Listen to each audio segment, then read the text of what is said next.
राधे। और यही सच्चाई है। यह सवाल आपके जीवन को या तो ठहराव में धकेल देगा या फिर आपको उड़ान देगा। दोस्तों, मैं वनिता आपका हमारे भक्ति बिट्स ठाकुर जी इस चैनल पर स्वागत करती हूँ। दोस्तों, ज़रा सोचिए, अगर सब कुछ पहले से ही लिखा हुआ है तो क्या आपका सोचना, आपका उठना, आपका प्रयास करना यह भी पहले से तय नहीं है? तो फिर आप कैसे कह सकते हैं कि प्रयास बेकार है? आपकी सांस लेना भी लिखा है, आपका खाना भी लिखा है होगा, और बदलना तभी होगा जब आप कदम बढ़ाएंगे। भगवान भाग्य की किताब तो लिख देते हैं, लेकिन उस किताब को पढ़ना, पलटना और उसमें अर्थ खोजना ये इंसान के हाथ में है। जिसने आपको दिमाग दिया, जिसने आपको सोचने की ताकत दी, अगर आप उनका उपयोग ही नहीं करेंगे तो क्या ये कृतज्ञता नहीं है? भगवान ने इंसान को पशु नहीं बनाया क्योंकि इंसान को कर्म करना है। अगर केवल लिखा हुआ ही चलता तो इंसान को सोचने की शक्ति क्यों दी जाती देता है? जो उन मौके को पहचान कर मेहनत करते हैं। भाग्य आपके सामने दरवाज़ा खोलता है, लेकिन उस दरवाजे से गुजरना आपके कदम पर है।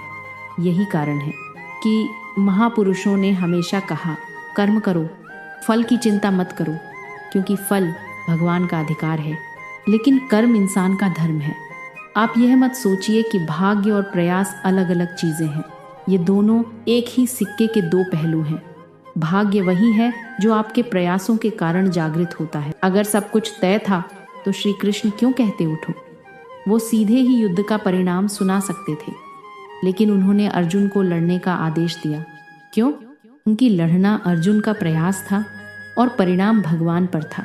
तो साफ है, भाग्य और भगवान के नाम पर निष्क्रियता पाप है और कर्म के साथ आगे बढ़ना ही सच्ची भक्ति है। दोस्तों, आप सोचिए, अगर सब कुछ पहले से तय था तो फिर महापुरुष क्यों खड़े हुए? राम ने, लेकिन उसी में आपकी मेहनत का हिस्सा भी लिखा है। वो लिखावट अधूरी है जब तक आप प्रयास ना करें। समझ लीजिए, भाग्य वो मिट्टी है, लेकिन आकार आपके हाथों से बनता है। मिट्टी चाहे कितनी भी कीमती क्यों ना हो, अगर कुम्हार हाथ न लगाए तो बर्तन नहीं बनेगा। भगवान की लिखी किस्मत और इंसान का प्रयास, ये दोनों नदी और नाव की तरह हैं। नदी बिना नाव के पार नहीं ले जा सकती और नाव बिना नदी के चल नहीं सकती। अगर आप केवल नदी पर भरोसा करेंगे और नाव ही तो ही नहीं होता। यहाँ एक बात और समझिए, जब आप कहते हैं सब लिखा है तो ये आपके मन का बहाना होता है। असल में आप डरते हैं असफलता से और उस डर को छिपाने के लिए भाग्य का नाम ले लेते हैं।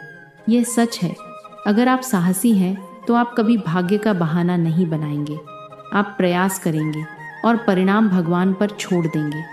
भगवान का न्याय बड़ा अद्भुत है। वो कभी आपके प्रयास को व्यर्थ नहीं जाने देते। हो सकता है कि आपको वही न मिले जो आपने चाहिए।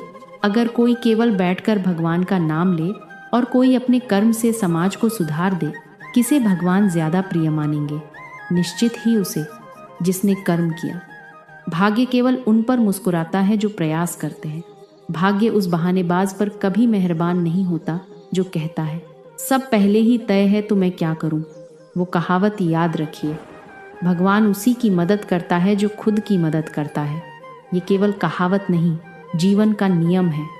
और यहाँ एक और गहरी बात, सौंदर्य है जीवन का। कभी खुद को आईने में देखिए और पूछिए, क्या मैं भगवान की बनाई कृति का अपमान कर रहा हूँ?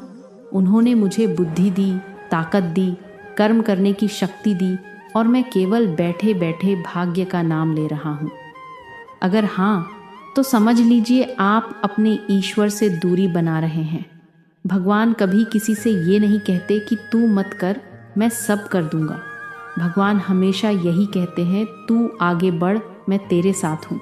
कि भगवान ने ऐसा लिखा है, मैं कुछ नहीं कर सकता, बल्कि यह कहिए भगवान ने ये कठिनाई दी है ताकि मैं मजबूत बनूं और अब मुझे प्रयास करना है।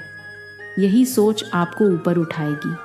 दोस्तों, यह पाठ भगवान द्वारा पहले से लिखे गए भाग्य और इंसान के प्रयास के बीच गहरे संबंध को समझाता है।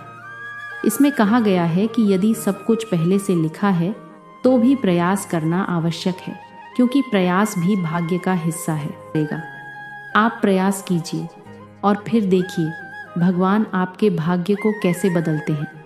अगर ये वीडियो आपको अच्छी लगी हो तो वीडियो को लाइक करें और इस वीडियो को अपने दोस्तों के पास शेयर ज़रूर करें और साथ में हमारे चैनल को ज़रूर सब्सक्राइब करें। धन्यवाद।